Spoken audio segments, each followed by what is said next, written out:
I need a wife by tomorrow. The blood on his cuff wasn't his. Leo Marchetti noticed it the way other men notice loose change, a small, irrelevant thing at the edge of a much larger problem. He sat in the back of a black Escalade as it slid through the wet Chicago dark rain, smearing the neon of the West Side into long ribbons of red and gold across the glass. His driver said nothing. His men said nothing. In the world Leo ruled, silence was the sound of things going according to plan. And tonight, for the first time in years, nothing was. "They want you married," said Marco from the front seat. He was the only man alive who dared bring Leo news like this. "The council met without you. The federal people are circling, the old men are nervous, and they've decided a boss with no wife, no family, no soft place in his life is a liability, a ghost, a pause. Salvatore spoke for you, said you'd never do it. Said they were being foolish." Marco's jaw tightened. They overruled him. 3 weeks, Leo. Married in 3 weeks, or they declare the seat contested. Leo watched a woman run across the street under a newspaper, laughing at the downpour, alive in a way the men in his life had forgotten how to be. "And Salvatore," Leo said. "What does he say now?" "He's furious on your behalf. Says he'll handle the council, buy you time, whatever you need."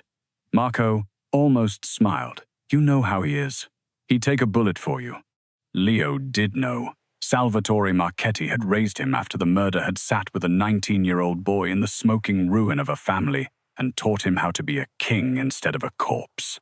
In a world where Leo trusted no one on principle, his uncle was the single exception, the one fixed point, the warm hand on his shoulder for 17 years. If Leo had a soul left, Salvatore was the reason. "Then we do it," Leo said quietly.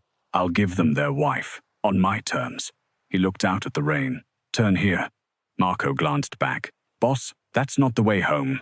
I know exactly where I'm going." The diner sat on a forgotten corner where the good part of the city gave up and became something else. "Callahan's," said the sign, half the letters gone dark. Steam on the windows. Inside, a warmth that money can't manufacture. Leo had been here once before, though no one who worked here would ever know it. Months ago, he'd done a thing that would have horrified his men, dressed in a dead man's coat, grown 3 days of stubble, and walked his own city as a nobody, because a king learns which of his subjects are loyal only when there is nothing to be gained by it. That night he'd been thrown out of a rival's place 3 blocks over, a hand on his collar, a word he wouldn't forget. He'd stood in the rain and felt something he almost never felt, small, and a waitress had followed him out. She'd had a full, soft figure the world had trained her to apologize for, and tired eyes that apologized for nothing. She'd pressed a paper bag into his hands, a burger, a coffee, still hot, and when he tried to refuse, she'd said the thing he had carried for months like a stone in his pocket. "Everybody's worth a hot meal, mister. Everybody. Don't let those people tell you different." She hadn't known who he was. That was the whole point. She had been kind to a man who could do nothing for her, and Leo Marchetti, who trusted no one, had lain awake more than once trying to understand why that one small kindness had undone him. Now the Escalade idled outside her window in the rain. "Wait here," Leo said. The bell over the door announced him like a warning. The diner went quiet, the way a room goes quiet when something dangerous walks in, not because they knew his name, but because men who look like Leo Marchetti do not belong under fluorescent light in a place with cracked vinyl booths and a jukebox playing something sad from 40 years ago. She was carrying a tray of drinks. Daisy Callahan saw him and stopped mid-step, and for a heartbeat she didn't recognize him. Of course she didn't. The last time she'd seen his face he'd been soaked and stubbled and pretending to be no one. Now she saw only a beautiful, terrifying stranger looking at her across the room as though she were the only person in it. "Can I?" she started, wary, professional. "Can I get you a table, sir?" Leo walked toward her. Every eye in the room followed. Somewhere a fork stopped scraping a plate.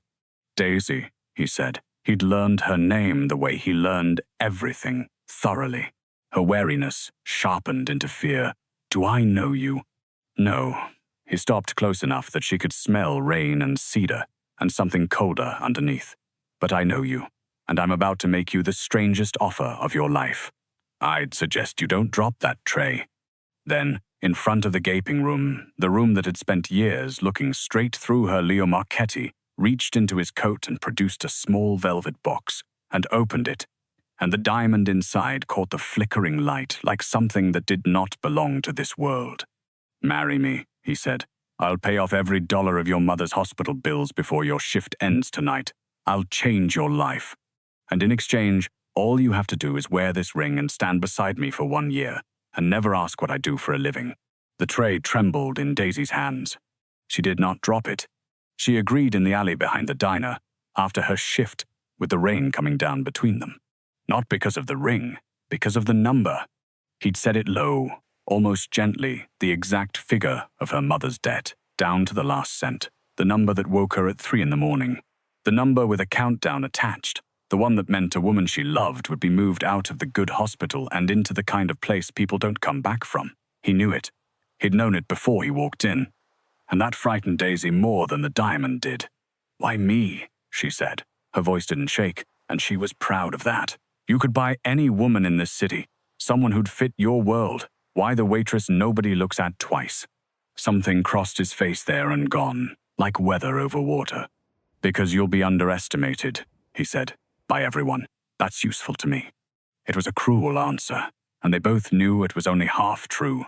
But Daisy Callahan had spent her whole life being told what she was worth by people who couldn't see her, and she'd learned that pride is a luxury, and her mother's life was not. "1 year," she said, "and if you ever hurt me, I don't care who you are. I'll find a way to make you regret it." Leo looked at her for a long moment. It was the first time in years a threat had made him want to smile. "I believe you," he said. It was the truest thing he'd said all night. The Marchetti estate was a fortress dressed as a mansion, candlelight and marble, and men with guns pretending to be staff. They gave her 3 weeks to become someone she wasn't. She expected to hate every hour of it. The family expected her to shrink. She didn't. The aunts looked at her figure, and then at each other. The cousins smirked. "Decorative wife." She heard one murmur the first night. He couldn't even find a pretty one. Daisy heard it, and set down her fork, and kept eating, and did not shrink 1 inch. Instead, she did the only thing she'd ever known how to do. She treated every single person in that cold, gilded house as though they were worth a hot meal. It didn't happen all at once. That was the thing Leo noticed, watching from doorways and the tops of staircases, with an expression his men had never seen him wear. It happened slowly, over days, the way real things happen. In the first week, she learned the names of the staff, all of them, including the ones the family had trained themselves not to see. She learned that the head cook had a daughter starting nursing school, and asked about her every morning until the woman's face softened from suspicion into something else. She found the youngest cousin a boy of 19, the family called soft because a room full of dangerous men made him feel like a disappointment hiding on a balcony. And she didn't lecture him or pity him. She just sat down beside him and said the food was better out here anyway, and stayed until he laughed. In the second week, she found the grandmother. The old woman had been felled by a stroke years before. It had stolen her speech, and the family had quietly decided she no longer counted, and wheeled her to the edges of rooms like furniture. Daisy sat with her, talked to her about nothing, the garden, the rain, the terrible aunts, the way you talk to a person, not a decoration.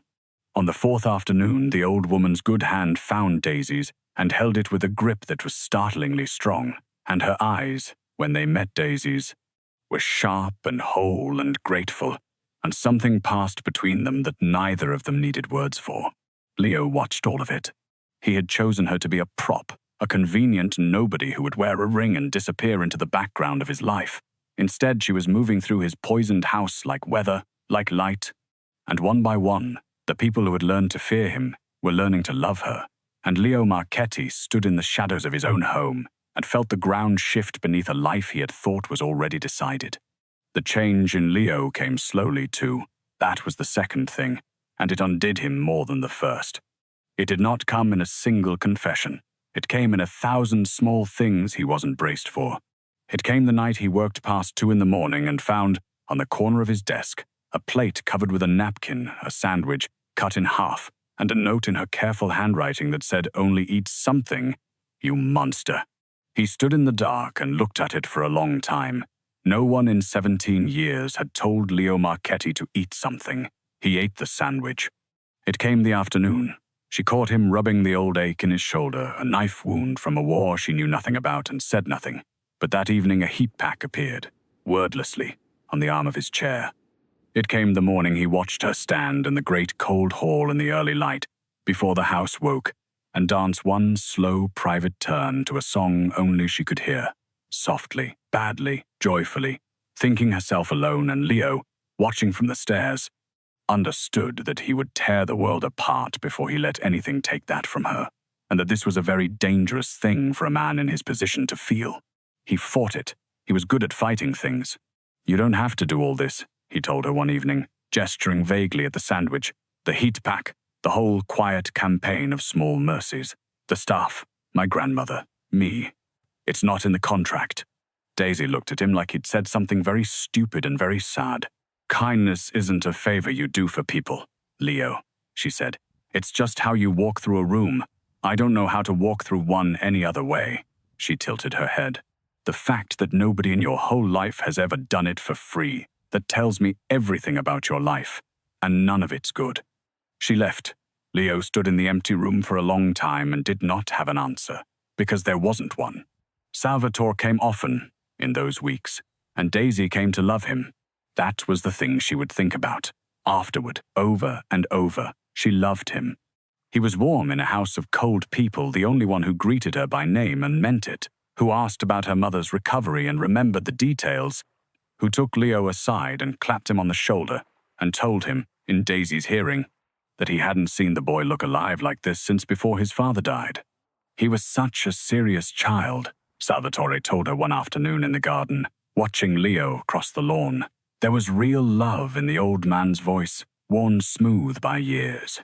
"After my brother was killed, I promised I would keep him safe. I have tried. But safe isn't the same as happy, my dear. You've done in 3 weeks what I couldn't do in 17 years. He took her hand in both of his, warm and dry and gentle. "Thank you for giving me back my nephew. Whatever this marriage started as, I think it's become something else, and I couldn't be more grateful." Daisy's eyes stung. "He's lucky to have you," she said. "No," Salvatore said, smiling. "We're both lucky to have you." She believed every word. So did Leo. So, for 17 years, had everyone. That was how it worked. That was how it had always worked. The night before the wedding, Leo came apart. She found him in the study past midnight, one lamp on, an untouched glass of amber at his elbow. Looking at a photograph, he closed his hand over the moment she entered. "You should sleep," he said, not looking up. "Big day." "So should you." She never left when she was supposed to. He had learned this about her. She crossed the room and sat across from him, uninvited, unafraid, and studied him in the lamplight. 3 weeks had earned her the right, and they both knew it. "What's the photograph?" He was quiet a long moment. Then, slowly, he opened his hand. A man who looked like an older Leo, with a boy on his shoulders, both of them laughing. "My father," Leo said. "He was murdered in this house. In this room, actually. I was 19. He turned the glass slowly. "I've been afraid every day since. Not of dying, of losing. Of trusting the wrong person and watching everything I love burn to the ground a second time." His voice had gone rough. "So I decided to love nothing. It's cleaner. It worked for 17 years. His eyes came up and found hers, and there was something naked in them. And then a waitress followed me into the rain and handed me a paper bag and told me everybody's worth a hot meal, and I've not had a single clean day since." The silence stretched taut as wire. "That was you," Daisy breathed. The pieces slid into place, the stranger in the rain, the way he'd known her name, her mother's debt to the cent. The impossible fact of him walking into her diner out of every diner in the city. The man they threw out. That was you. That was me. You didn't choose me to be underestimated. Her voice shook. You chose me because you saw me, Leo said, when I was no one, when there was nothing in it for you. I have spent my entire life waiting for one person to do that and never once believed they existed. He set the glass down. His hand rose, and this time it did not stop. It came to rest against her cheek, and she felt him tremble. This man who never trembled. This was supposed to be a contract. I know. I don't want it to be a contract. He kissed her finally, after 3 weeks of small mercies and restrained silences and almost touches pulled back at the last second, with all the loneliness of 17 years behind it. And for one perfect moment, the wedding and the world and every dangerous thing outside that door simply ceased to exist. It was the worst possible night to fall in love, on the eve of a wedding built as a trap, and neither of them knew it yet, and neither of them stopped. But Leo Marchetti had not survived 17 years by being a fool, and even happiness could not switch off the machine at the center of him. Something had been wrong for days. He couldn't name it. A courier who'd taken a wrong turn. A guard rotation quietly altered without his order and then altered back. A council that had pushed this marriage far harder than a marriage was worth. The instinct that had kept him alive since he was 19 whispered a single cold word over and over, beneath everything: betrayal. Someone inside the family was moving against him. He was certain of it. He had spent the week having Marco trace it, quietly, and it kept dissolving in his hands, every thread leading back to nothing, every suspect too obvious. Whoever it was had changed their plan more than once, sensing the pressure. Staying a half step ahead, Leo knew a strike was coming. He did not know when, he did not know who. And the one man he would have trusted to help him find the traitor, the one man he'd have turned to first, was Salvatore, who kissed his forehead the morning of the wedding and gripped his shoulders and said, with tears in his warm old eyes, "Your father would have wept to see this day, Leo. He'd have been so proud." Leo, hunting a ghost in his own house, never once looked at the hand on his shoulder. The wedding day dawned grey and beautiful.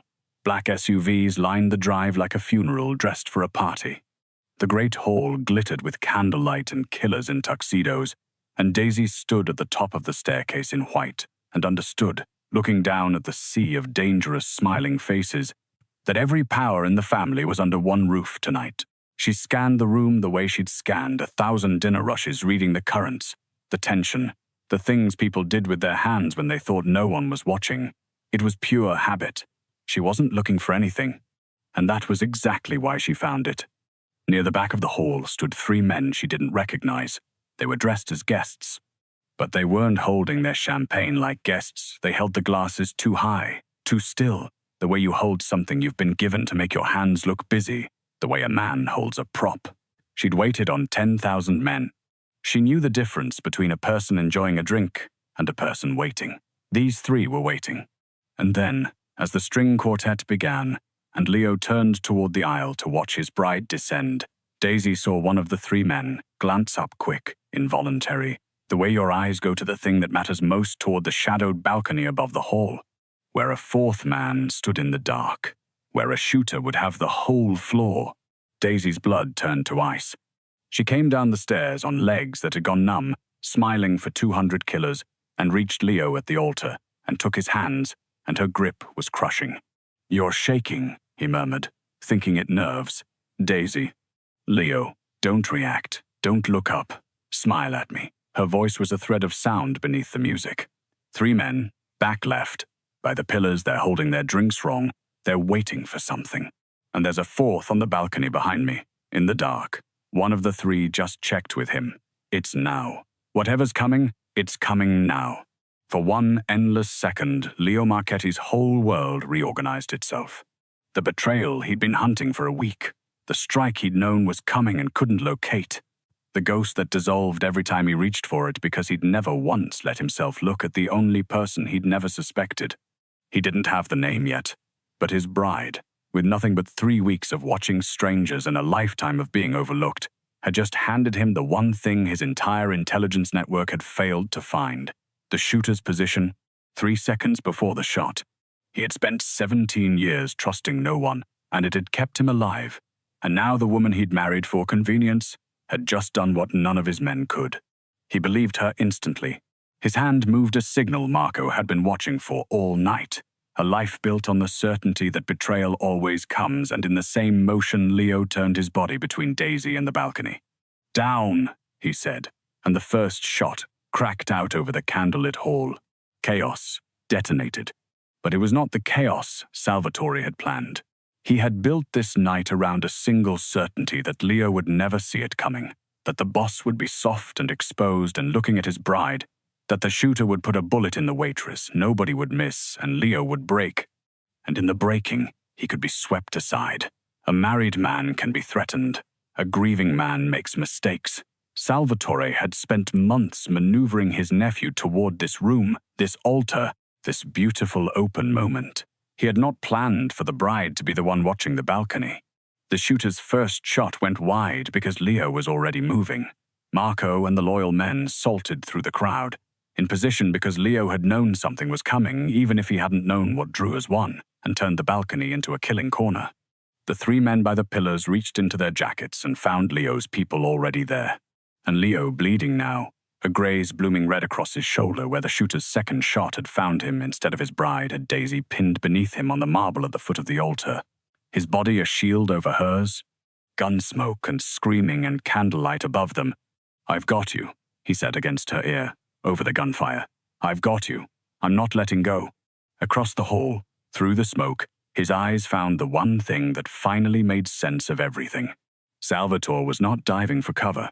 Salvatore was moving, calm as still water, toward the doors, and in that single unguarded moment, the warmth was gone from the old man's face, and what remained underneath was something patient and cold and ancient, something that had worn a kind mask for 17 years, and had finally, for one instant, set it down. Their eyes met across the ruined wedding, and Leo Marchetti understood, all at once, with a grief that hollowed him out worse than any bullet, exactly who had murdered his father in this house 17 years ago, and who had raised the orphan afterward to keep him close, and who had spent a lifetime waiting for the perfect moment to finish what he'd started. Salvatore ran. He didn't get far. The grandmother's wheelchair had been placed near the great doors for the ceremony. As Salvatore rushed past, the old woman's good hand shot out with startling strength and caught the base of a heavy iron candelabra, dragging it into his path. The man who had murdered her son went down hard, sprawling in front of Leo's men, and she looked down at him on the floor with eyes that had been silenced for years, but had never, not for one day, stopped watching. She had known. Some part of her had always known. She simply hadn't had a voice, or a reason, until a waitress sat down beside her and treated her like a person again. They took Salvatore alive. Leo would want him alive. Dawn came grey and quiet to a hospital room that smelled of antiseptic and rain. Daisy sat beside Leo's bed as a surgeon finished closing the wound in his shoulder, and she did not let go of his hand. It was the same kind of room where her mother slept 2 floors up the same machines, the same hush. Except her mother's bills were paid now, every cent, wired the way Leo had promised before he'd known he loved her. And the man in the bed had taken a bullet meant for the waitress everyone overlooked, and she understood he would take another without a heartbeat's hesitation. His eyes opened, found her. "Salvatore," he said, and his voice broke around the word. "It was Salvatore. It was always Salvatore. My father. All of it." He looked at the ceiling, and for a moment he was 19 again. "I loved him. 17 years. I never once looked at him. He knew I never would." "I know," Daisy said softly. She didn't offer him comfort he couldn't use. She just held on. "I loved him too. He was very good at it. That's not your failure, Leo. That's just what the very worst people can do." Leo turned his head and looked at her, really, looked, the way he'd looked at no one else in his life. "You saw it," he said, "in 3 seconds. When my entire network couldn't find it in a week, when I couldn't." His grip tightened around her hand. "Everyone in my life is paid to watch for danger, Daisy. Trained, armed. And not one of them saw what you saw across a crowded room, because not one of them has ever really looked at another human being in their lives." His composure, the cold armor of 17 years, finally, completely broke. "You do. You look at everyone. The staff, my grandmother, a nobody in the rain. Me." His voice dropped. "You've been seeing people your whole life while the world looked straight through you, and it just saved everything I have." "Waiting tables," she whispered, tears sliding down. "I told you, you learned to see people." "The contract's void," Leo said. "It has been for weeks. I don't want a wife who wears a ring for a year and disappears." He lifted her hand and pressed his mouth to her knuckles the way a starving man does anything at all. "I want the woman who followed a nobody into the rain, not as cover, not as convenience, for the rest of my life, and I will burn this entire world to the ground before I ever let it overlook you again. Daisy Callahan looked at the most feared man in Chicago, bleeding and unguarded in hers, and thought of every year she'd spent being looked through, every customer who'd never once seen her face, and the strange, impossible fact that the one person who had finally seen her was the one person the whole world was afraid of. "You're going to be difficult," she said, half laughing through the tears. "Aren't you? Obsessive and terrifying and impossible." "Yes," Leo said, without a flicker of apology. "Good," she said, and leaned down and kissed him in the grey hospital dawn. "So am I." Outside the window, the rain that had brought them together 3 weeks and a lifetime ago finally began to ease, and the first pale light broke over a city that had spent years overlooking a woman worth more than all of it, and one dangerous man who would spend the rest of his life making certain it never did so again. In the Marchetti household, they still tell the story of the wedding that became a war, the bride in white who saw the bullet before it flew, but the ones who were truly there tell it differently. They say the real miracle was not that she saved his life. It was that a man who had trusted no one for 17 years, who had walled off his heart at 19 and thrown away the key, walked into a forgotten diner on a rainy night and let the woman everyone else overlooked walk straight through every wall he had ever built, and that, for the rest of his life, he never once looked at anything the way he looked at her. The rain that started it all has stopped now, and somewhere in that grey Chicago dawn, a man who spent 17 years unseen is finally looking at the one person who never once looked away. In the end, this was never a story about a mafia boss and a waitress. It was about how the whole world can walk straight past someone extraordinary until one person finally stops and stays and sees them. If Daisy and Leo earned a place in your heart tonight, leave a like so this story can find the next person who needs to feel seen, and subscribe to keep stories like this one alive. And tell me, if you had been Daisy in that alley, drowning in bills, offered everything by a dangerous stranger, would you have said yes or walked back inside? The end